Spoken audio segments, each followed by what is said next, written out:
Freedom. Freedom. Every man wants to live with freedom, without any bondages. This is very true for the left-home monk.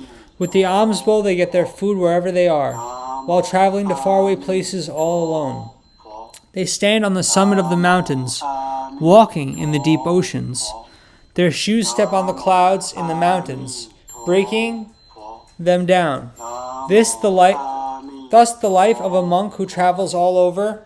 Many monks from the ancient time until now are hoping to lead a life of freedom. But what is freedom? How to arrive at the state of genuine wisdom? If you do not truly understand, you might have good intention, but the result is not good. Here are some points for the reference of young monks. 1. Freedom is in your mind, not the external states. If you think the external states are not good, that you are bound by them and lose your freedom, you try to change the external states in order to arrive at freedom. Undoubtedly, this is walking into the death end lane. For example, man is locked up in chains. He is hindered by the shackles, but he does not try to break them down. Instead, he says the house is too small. It binds him up. So with the shackles, he carries the bricks and tiles, trying to make a bigger house. Then he can have freedom in a big house. Do not talk about the process in building the house. With the shackles, his movement is obstructed. Even if the big house is built, how can it provide him with a little more freedom? The mind is the shackles. The states are the house.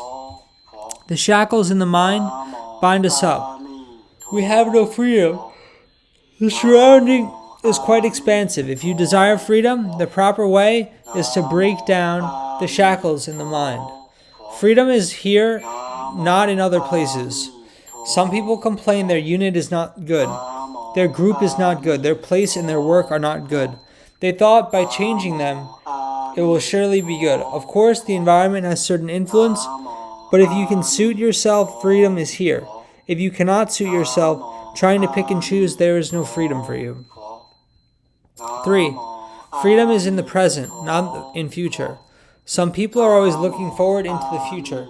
I have no freedom now. Tomorrow, or in the future, I will surely have some freedom. Wait until I have the money, the house. I will have freedom. In this way, they spend the whole life looking at the future, hoping for the best, and yet they are enveloped in disappointment. For example, a man is down with amnesia. He feels that he has lost his legs. He runs everywhere to look for his legs. Continually, he runs wild with his legs. Yet he could not find his legs. Actually, he has to stand still and firmly.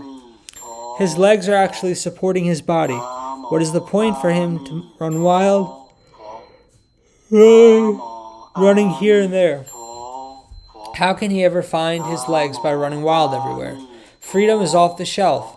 You do not have to look for it. Off the shelf means it exists originally. You just have to enjoy it. You cannot invent it, as it pervades at all places. It is unnecessary to look for it. Take the example of emptiness. In the Zen words, who has bound you up?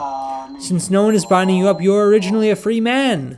The problem with us is we are sinking in self-attachment. Self-attachment is thinking there is the I. Self-attachment binds you up. If you cannot break I down, you cannot find freedom.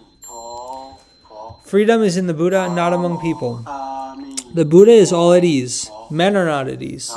The mind, the Buddha, and living beings are three with no differences. The mind of a man should hide behind the Buddha. Then he is all at ease. This is the only way for a man to be free ultimately.